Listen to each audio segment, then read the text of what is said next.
Hi everybody, welcome back. Take 3 today. I really wanted to come back to do a video around Christmas, just before Christmas actually, or maybe even just after, to wish everybody a Merry Christmas. I got a bit of a cold on Boxing Day and that's pushed it back to today, and I really didn't want to let 2023 expire without coming on with a quick little video just to say hello to everybody as it's been some time, and wish everybody the best for 2024. That being said, as I've tried this a couple of times, I am going to race through this just because with my cold, I just don't want to, the longer I talk, the more challenging it becomes, so a little easier for all of us. So I hope this finds everybody well. I hope you had a great, healthy, and joyous Christmas. If you're celebrating tonight, be safe, and I look forward to seeing much more from everybody in 2024.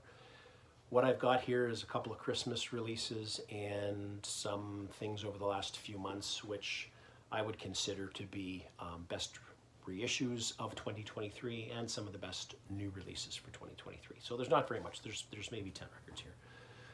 So let's start with the first of 2 records that I got for Christmas. I've only listened through this twice, as I did get it just last week. But this is the Harmony Codex from Steven Wilson. It didn't arrive here, to my knowledge anyways. My record store didn't get it up until about 4 or 5 weeks ago, maybe. But both records that I got for Christmas, I was told, try to stay away from buying records because it'd be nice to get a little bit of a list of what might be good to get under the tree, and this was one of them. Only my second Steven Wilson record that I have. The other one that I purchased was Hand Cannot Erase when it was released some years ago. But I gotta say, start to finish, this album caught me, and I think it's Steven Wilson in 2023 catches me better than Hand Cannot Erase. Many people are putting this in their top releases for the year. Am I doing that right now? Maybe not, because I've only listened to it a couple of times, but it very well could be there, I think, for sure. Really enjoy this album, Harmony Codex. And then the second album that I got for Christmas was originally released in 1990. I purchased it on CD when it was out, never had an LP copy of it, and in fact over the years an LP releases of it have been quite pricey. But this is the 7th or 8th live album from the Grateful Dead, Without a Net. 3 LP set. Absolutely love this. It's got a great track listing on it, and the sonics on this record are fantastic. Just a great sounding album. Very happy to have this, Without a Net. I gotta speed it up, folks, with my throat, I'm sorry. FTD is a reissue label that does Elvis stuff. They're typically quite pricey, so I mean, for years and years and years, I never even bought the stuff because they were just so expensive, and then of course to have them shipped here. This is one that I was really looking forward to, though. It's one of my favorite soundtracks of Elvis. And this is Fun in Acapulco. This was released earlier this year on FTD. It's a 2 LP set. They're reissued. Sonically, they sound great. They add different tracks and takes and things like that on it too. But the packaging is just absolutely beautiful. So I was really looking forward to this, and I love it. Fun in Acapulco. One of the best albums of the year, in my opinion, at least that I've purchased, was Everything Is Alive. This is the newest release from Slowdive. I bought their self-titled release 4 years ago, 5 years ago, I think, whenever it came out. I really loved it. I thought it'd be hard to beat, but I think they did it with this. Sorry, folks. I gotta speed this up. This and the next album, in my opinion, a rival for album of the year. This is I.O. Peter Gabriel. This is the dark mix. most would, I think, by now know that there's a dark mix and a light mix. This is the dark mix. I won't be buying the light mix. I've heard the differences are subtle, so quite expensive. I think my record store had this for $80. I didn't get it through them because I got it much cheaper somewhere else, but quite pricey, but man, is it ever worth it. I love Peter Gabriel. I think it was with the looming release of this, I'd really been getting into Genesis earlier stuff with Peter. And I've always been a Genesis fan. They're one of my favorite bands. But again, I think with this release looming, I got into some of the early stuff, and I was just really looking forward to this. I was anxious to get it, and it does not disappoint. If you're not familiar with this or haven't heard it yet, I highly recommend it. Peter's I.O. So that and this one rival back and forth, number 1 and 2 for the year, at least what I've purchased. I haven't really purchased a lot of new records this year, maybe 10, which is not a lot because there has been, as always, a lot of new material come out. But I kind of toned it down in the second half later this year, end of fall into winter. Some personal stuff going on. But for some 80-year-old guys, I guess the kid is 76 or 77, Ronnie Wood. But Hackney Diamonds, I mean, by the Stones is awesome record. For guys in their 80s doing this it's a great album from start to finish. Did they need Paul McCartney and Lady Gaga and Stevie Wonder on this? No, but they're cool.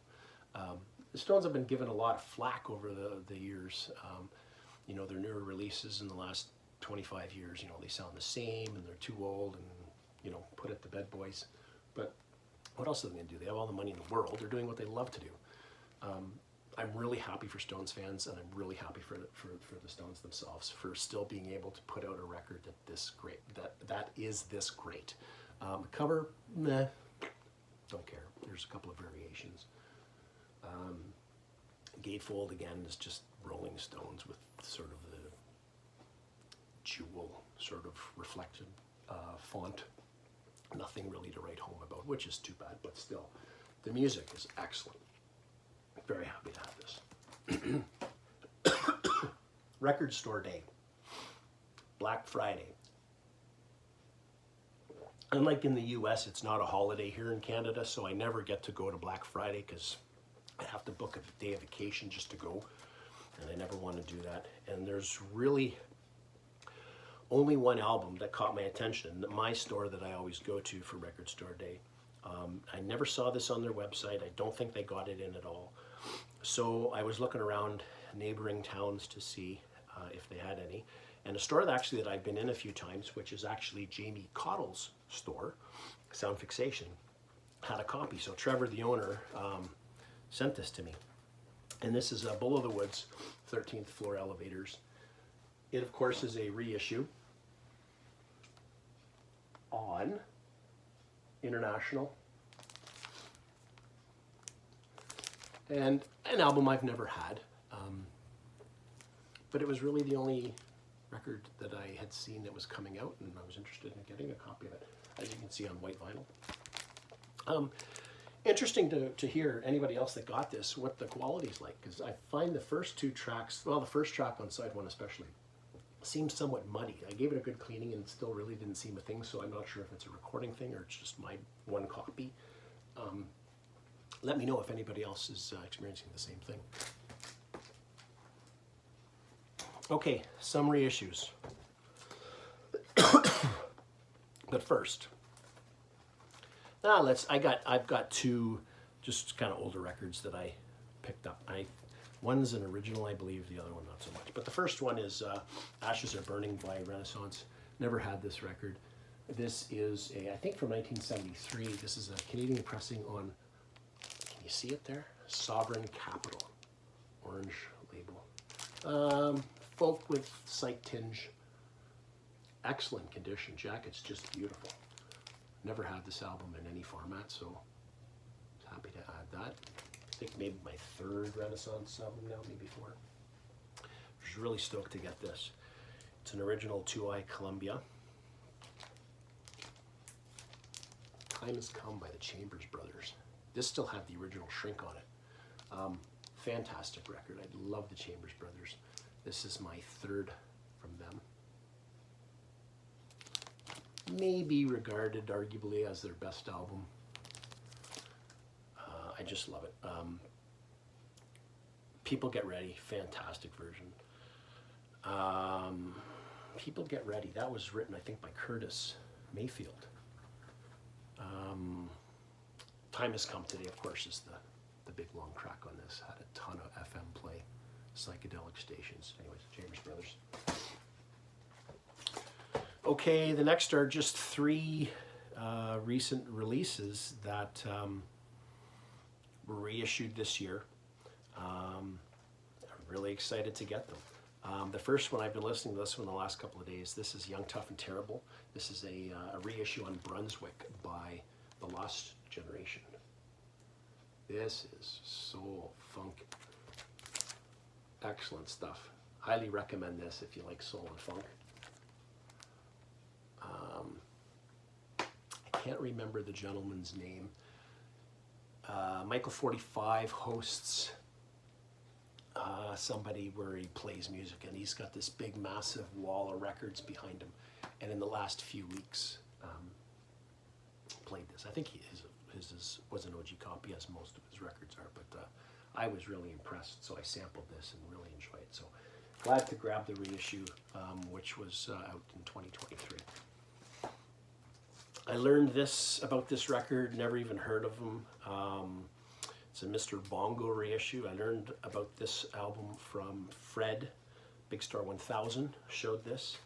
And this is Afro-Cuban psychedelic funk.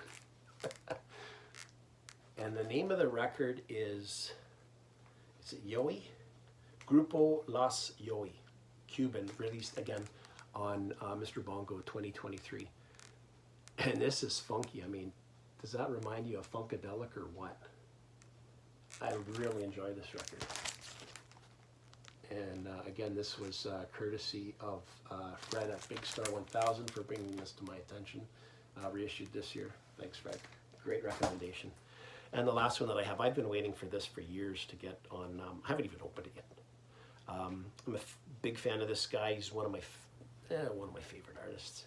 I wouldn't know if I'd rank him in a top 10 or anything like that, but this record, I don't think it's been maybe reissued once in some small country somewhere in the early 2000s or something, but I think that's it.